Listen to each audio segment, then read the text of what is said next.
আজকে কর্তামশাই বাড়ি ফিরছে অফিস থেকে, তাই সকালবেলা ঘুম থেকে উঠেই ঘরটা ঝাড় দিয়ে আমি রান্না বসিয়ে দিয়েছিলাম। তো রান্না বান্না কমপ্লিট হয়ে গেছে। তারপরে দাদা আবার মাছ দিয়ে গেছে। আজকে আমাদের পুকুর থেকে অনেক মাছ ধরা হয়েছে।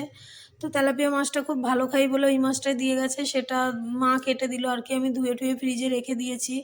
এর মধ্যে কর্তামশাই দেখো আমার বাড়ি চলে এসছে, তারপর খেতে দিয়ে দিয়েছি। করেছিলাম ডাল মাখা, মাছের ঝাল, ভোলা মাছের ঝাল, আর ছেলের জন্য ডিম সেদ্ধ করে দিয়েছি, ওটাই খেলো। তারপরে দুপুরে স্নান টান করে আবার একটু খেলাম। বর তো আর দুপুরে খাবে না, একবেলা খেয়েছে আর খাবে না ও আর।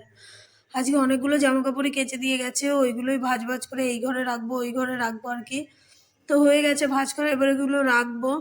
আজকে না নেমন্তন্ন আছে, এই বছর অনেকগুলো নেমন্তন্নই পেয়েছি, বিয়ে বাড়ি মানে নানান অনুষ্ঠানে, কিন্তু কোথাও আমি যাইনি। তো আজকে খুব ইচ্ছে হচ্ছিল যাওয়ার, কিন্তু শেষ পর্যন্ত মনে হলো না, যাব না।